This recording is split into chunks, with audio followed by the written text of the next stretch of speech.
Hello darling, I was recently asked on Formspring not to make up any excuses for the delay for this video, so I'm not going to make up any, and let's just get started. The first book I want to talk to you about is The Catcher in the Rye, from Salinger obviously. Came out in 1951, and well, since then it's become very popular with adolescent readers because it wanders through themes of teenage confusion, rebellion, sexuality. 250,000 copies of this are sold every year. The young main character, Holden Caulfield, actually qualifies himself as a catcher in the rye because he is actually misquoting a poem from Robert Burns, Coming Through the Rye. He proclaims himself a guardian of children who play in a huge rye field on the edge of a cliff, and so he is supposedly the one who has to catch them and those who wander close to the brink. In this book, much is left up to the reader to decide which interpretation may or may not be correct regarding various situations. And it might be an exercise of stream of consciousness. Some say it doesn't imply maturation, others claim its ending may help through hard, alienating phases of teen years. Whichever way, I think this is a key book for everyone. Anyone and everyone, really, should read this. We have some sort of a Nick Hornby section in this video. The first one is Not a Star. It's the story of a mother and her son, and it's spiced up by the fact that she finds out he's a porn star. It's too bad the nosy neighbors actually knew that before she did. In this book, many difficult questions arise, and some answers moms should never know. This one is absolutely lovely. It's, again, Nick Hornby, Shakespeare Wrote for Money, came out in 2008. I suggest you read the affectionate introduction Sarah Vowell wrote on this. You can find it on McSweeney's Internet Tendency. I'll put the link in the sidebar. It's a collection of Hornby's Stuff I've Been Reading. That was a column he used to have in The Believer. This one ranges from August 2006 to September 2008, and it's the third of its kind. Before this one, you had The Polysyllabic Spree, 2003-2004, and Housekeeping versus the Dirt for 2006. It's very nice to see this sort of scheme. He writes lists of books he's bought and books he has read, and you can see that they not often match. Welsh, obviously the author of Trainspotting, this is Reheated Cabbage. Fans will notice that his customary strengths are all in place with this one. The stories are funny in the black, almost cartoonish way. I think what's really amazing about him is that for all his passionate depiction of horrible events, his work is never heartless or immoral. Here, much of that morality is inverted, violence is prized, and grief is seen as a weakness. But still, for these episodes to be funny or shocking, there has to be an underlying sense of morality in the first place, right? You have to keep in mind, though, that I Am Miami, which is the last one, is the only new story. It's the last and longest. And be warned because it's touching and sentimental, which is something you wouldn't expect. And it may hint a whole new direction for Welsh, although no one would really bet on it. This is Jess Walter, The Financial Lives of the Poets.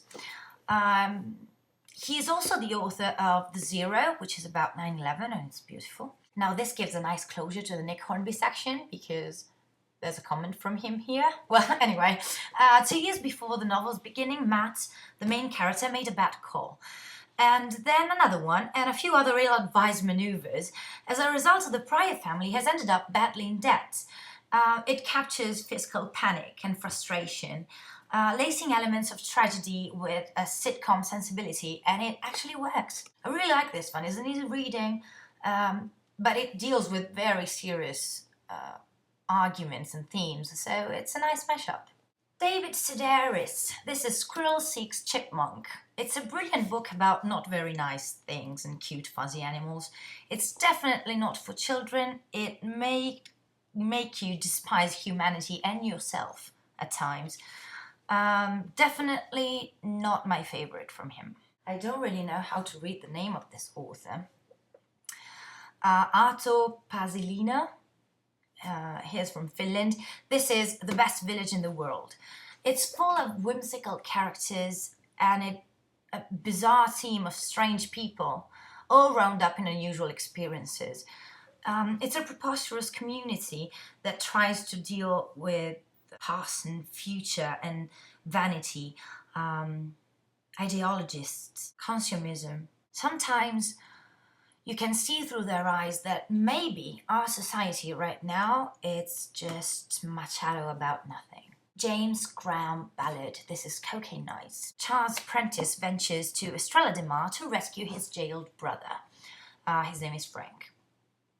And he arrives there only to find that he has not only confessed to everything, but also has no interest in being saved altogether. It's a story of manipulation, of looking for the truth, of dark secrets and losing control. This, or really any book from Ballard, is really, really important.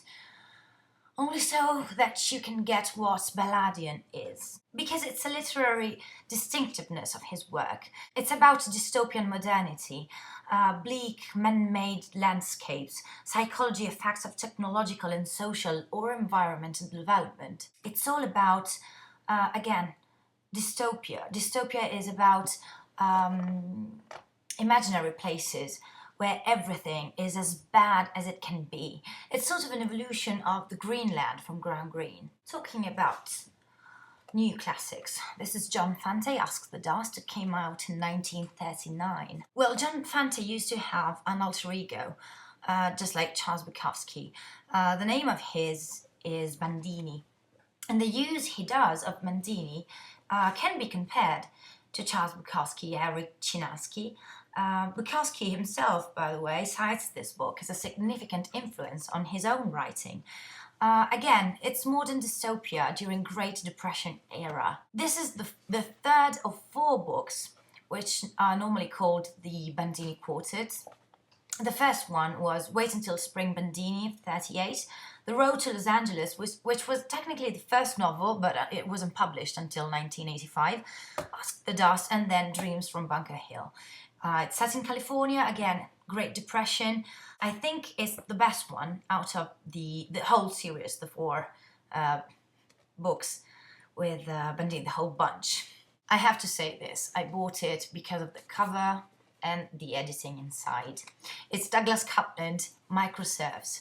It's an epistolary novel, first appeared in a short story form on Wired, which is quite appropriate really because it's set in the early 90s and it depicts technology industry prior to Windows 95. It's a diary with entries kept on a power book by the narrator, whose name is Daniel. The formatting and emoticons, it's really similar to what now we know as a blog. It's a very beautiful depiction of geek culture, both at Microsoft and in Redmond, Washington, and all the way to Silicon Valley. Many of these books I wouldn't suggest to younger readers. And here's another one. This is Bret Easton Ellis, the author of American Psycho. This is Imperial Bedrooms, the new one. It came out in 2010. Now, this is the sequel to Less Than Zero. Less Than Zero was called as such because of Elvis Costello's song, and this is because of Elvis Costello's album, so it just makes sense. Now, Less Than Zero came out in 1985. It was his literary debut. 25 years later, what was self-destructive and disillusioned youth has now turned into middle age, and Clay is older, he's back in LA, it's Christmas again, there's sex, there's extreme violence, there's hedonism, minimalist style, and almost it all manages to be emotionless, just as it normally is with him. Now it's so cynical and amoral and decadent. I mean, if you like him, you're obviously gonna like this one. Obviously, I wouldn't suggest this as a first reading with Bret Easton Ellis. If you want to start with the, saga, go with Less Than Zero first and then land here. This is Dave Eggers' 2006, What is the What? It's based on the real and shocking life story of Valentino Akagdeng. It's a Sudanese refugee and a member of the Lost Boys of Sudan program. It's this book is it's hard to read. Because there's so much truth in it. It's so authentic. Nonetheless, it manages to be compelling and elegant and fascinating. Somehow, I think Dave Eggers realized everyone should know about these things and does his best to make it slightly more tolerable with the very pleasant way he writes. Still, keep in mind the subject of the matter is quite harsh. Next is Willy Vlautin, Lien on Pete. Now this is painful, once again.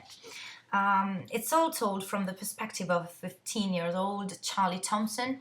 It's the story of him being left to fend for himself by his wayward single father. He finds himself walking with a surly, washed-up horse trainer, and he befriends an aging quarter horse named Lien on Pete. Before long, Charlie and Pete find themselves alone in an unforgiving scenery scattered with a vivid cast of characters in desperate situations and glimmers of hope. It's a long way to hope, and I don't normally enjoy books that see animals and children in difficult and painful situations. Still, the disclaimer is nice because the author claims he actually knows Lien on Pete and his owner, and neither of whom, he says, bears any resemblance to the characters in this story. Lien on Pete, you'll be glad to know, has had a successful thoroughbred racing career, and David Duke, the owner, is a respected Oregon horseman who treats his horses honorably and with kindness, and that's a relief. Let's say I enjoyed the fact that I read that line first and then I read the whole book. It's funny because in this selection of books, there's nothing really completely and thoroughly light-hearted. Still, I hope you enjoyed it somehow. Maybe I gave you some suggestions for new readings. Let me know if you intend to read anything I've spoken to you about, if you already have, and I'll talk to you soon. Bye!